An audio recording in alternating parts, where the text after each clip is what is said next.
Hello, my name is Bettina Malka Igelbusch, and I'm the Director of the Reference and Information Services Department of the Vashem Archives.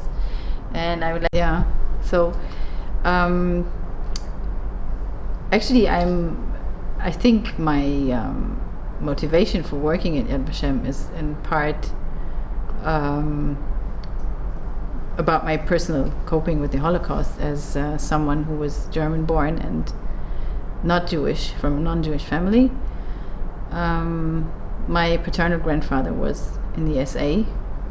He wasn't some big shot, but we had some, he was involved in the Abdullah and in the Crystal Night pogroms and everything. So, and I got acquainted with the Holocaust basically at a very young age. I think when I was 10 or something. I found a book in my parents' library that was it was photographs of the Holocaust. And I asked my mother, it was called the Yellow Badge. It's a book of photographs from by Gerhard Schönberner, I think. It's pretty famous. And my mother said, okay, you wait a little bit, you're too young now. When you're a little bit older, then I'll sit with you and I explain it. And then the first opportunity I had, of course, when she wasn't around, was that I took the book off the shelf and opened it. And they're very, some of the photographs are they're very famous. All the iconic pictures of the Holocaust are in that book, and also very graphic ones. And I don't remember exactly what my first reaction to the book was. The only thing I knew was that actually impacted my whole life afterwards.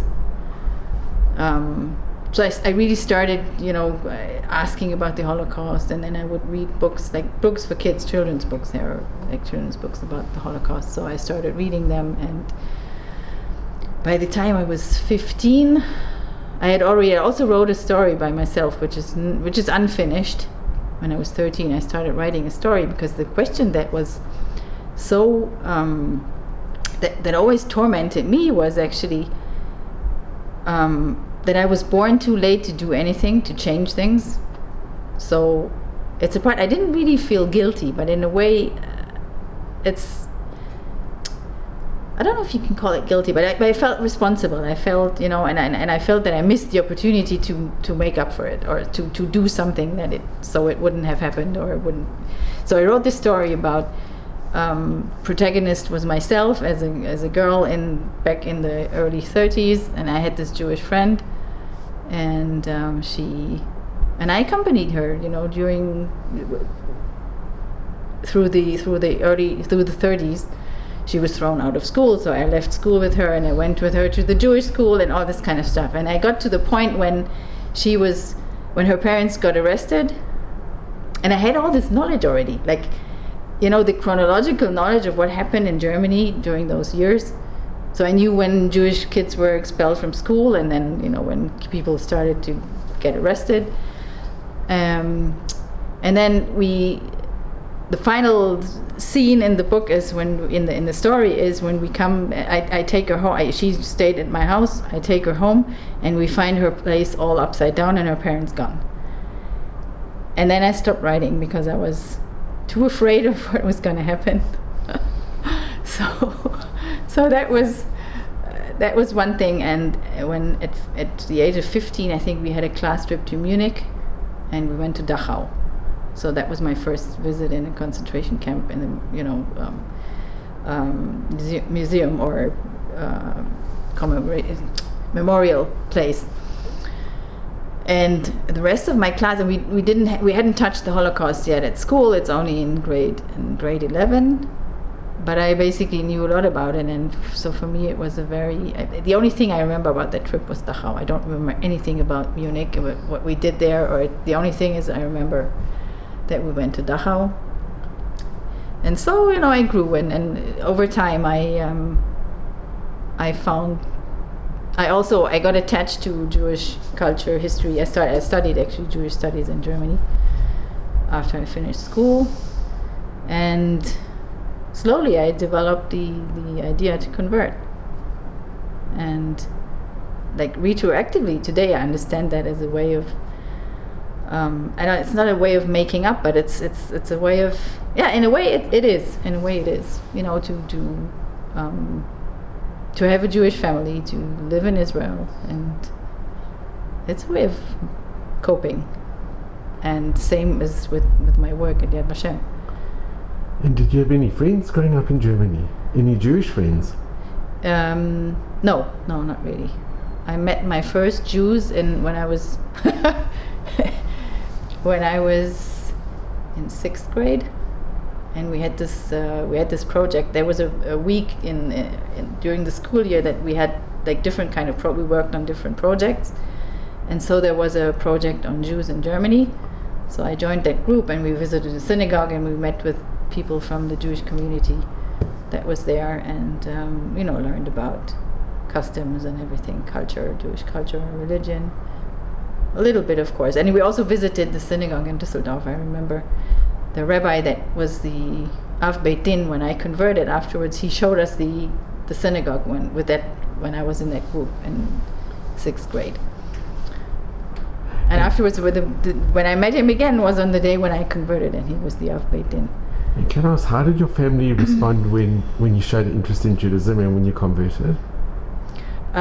It was hard for them, but what was actually harder was my decision to come to Israel, to live here, because I'm an only child. I don't have any brothers or sisters. So the harder part for them was that I decided to come to Israel and live here. And they were come to visit you? Yes, of course, yeah. My mother passed away a year and a half ago, not almost 2 years. But they used to come regularly, and we used to go to see them, of course. I have 3 kids. One is 24 now, the second is 20, and the little one is 11. So I have 2 kids that already went through the army. And the third, now he's going to go to middle school from September. So those are my 3 compensations for the 6 million. But the work that you do, it's incredible.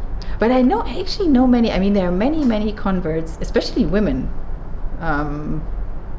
Interestingly, that German women who convert and come to live in Israel. Or it's a lot.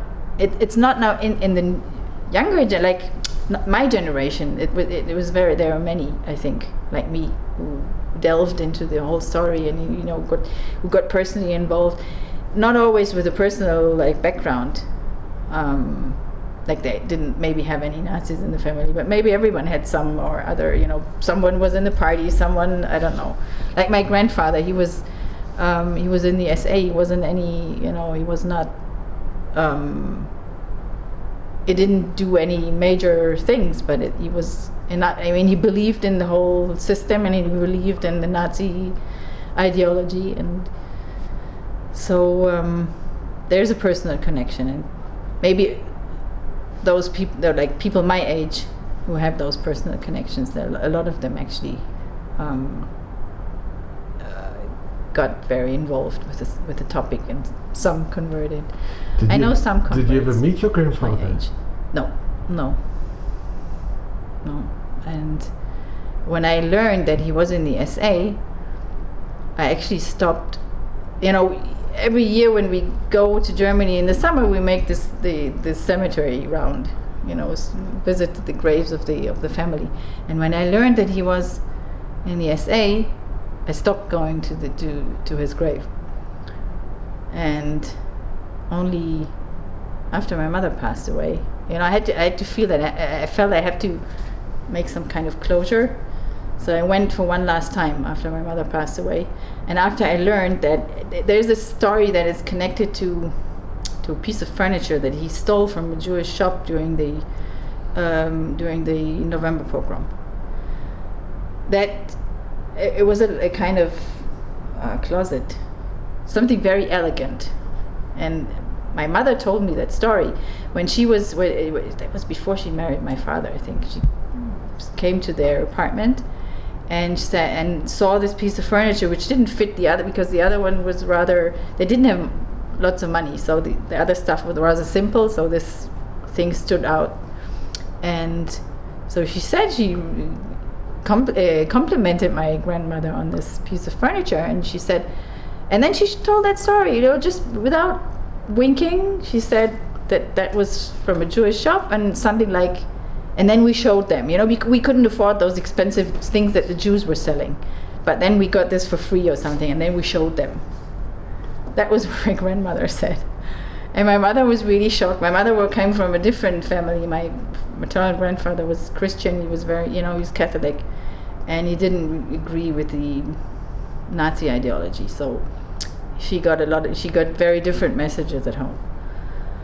So she was shocked, and she told me that hadn't I loved your father that much the way I loved him, I wouldn't, I just would have run away, and that's it, and I would never have entered that house again. And then, but this says it has not a punchline. How do you say? It has it ended up differently, and then I actually came to know that this closet afterwards ended up in our basement, and I never got my mother, and I never got around to ask my mother how she could bear to have that. I mean, she told me that story, how she was, so shocked about this, and then it ended up in our basement. So what's the message? So I remained with that question mark, because I couldn't ask her that question, because then she passed away, and then I felt that I have to do this closure with my paternal grandparents, and I went to their grave one more time. I didn't have anything to say to them. I just had to stand there and look at it and say that this is the last time that I'm going to be here. So I needed that for closure. And well, actually, you asked how we deal with the work at Yad Vashem, like dealing with the Holocaust daily. And I think much of it is you detach yourself in a way. When you look at it as it's research, it's history. You have to make some kind of, you have to put some kind of barrier, because otherwise you can't deal with it every day in, day out. And it also, that's what I felt when I used to do guidings in the museum. And it gave me a sense of control over something so vast and so unbelievable. But when you guide people to the museum, you tell the story the way you do, you kind of have control over it, and it gives you a sense of it's strange to say that, but it gives you a sense of control. You can kind of contain it that way. Maybe that's the best way to explain it. I don't know. And the professional dealing with the Holocaust, I think it serves the same purpose, that you sort of gain control over it when you're dealing with it professionally. You don't look at it and say, oh, whoa. And actually which doesn't mean that I don't look at a document and I tear up, or, it happens often, but mostly it happens actually when you look at something very bureaucratic. Not at some graphic description of how people were murdered. But if you look at a form that was used for, taking away property from Jews, or they had to sign something, or you look at a concentration camp inmate card, which is very bureaucratic document. It has the name and the birth date and whatever, but then all of a sudden it says place of residence of parents or of relatives. And once I came across such a card, and it said place of residence of the parents, Auschwitz. What does that mean? Place of residence, I mean that, and it's these documents are so, this cold bureaucratic stuff is sometimes much more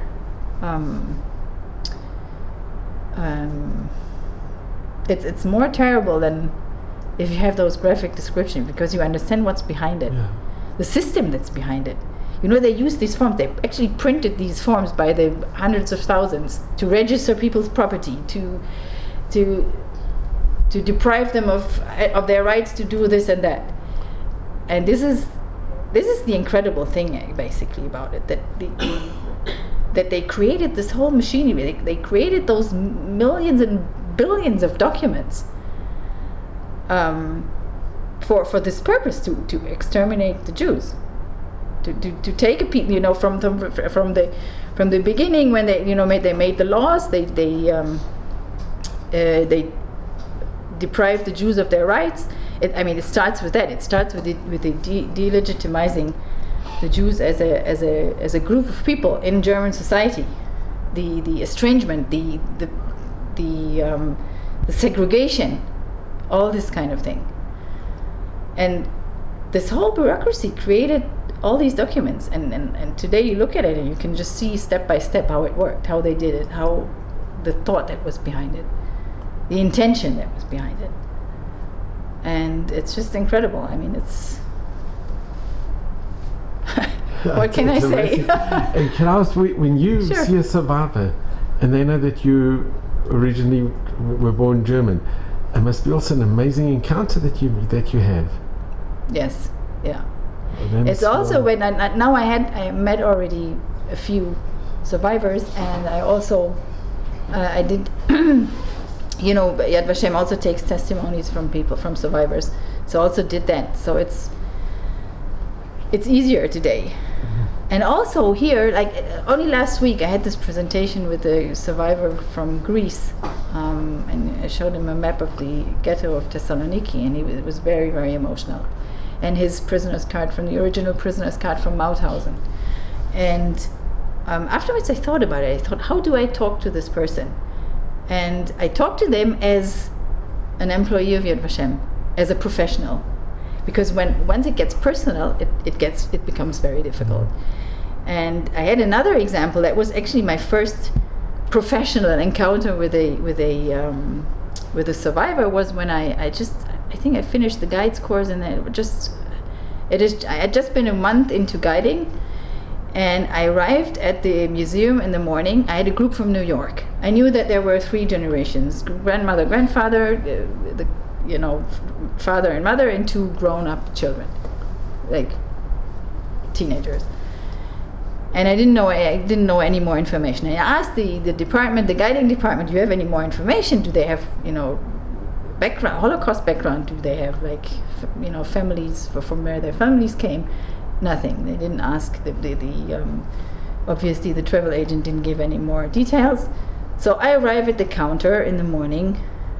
I thought it was just another. People sometimes it's easier to guide people who don't have a personal connection, obviously. So I thought, okay, this is going to be an easy one. So I arrive at the counter. I meet the tour guide that was accompanying the family, and she stood next to me. The family stood behind me. We were collecting the earphones, and she tells me, "Now, please note that the grandfather is an Auschwitz survivor." And I was like 1 month into it, and I said, "Oh my God, what am I going to do?" I stood there. I couldn't do anything. I couldn't just go, "Oh, I feel sick." I couldn't run away. I couldn't do anything. I couldn't even think of what was how I was going to deal with this. I just had to turn around, smile, welcome them to Yad Vashem, and start the tour. And it was incredible. And I remember then we put on, they put on the earphones, and I have this mic.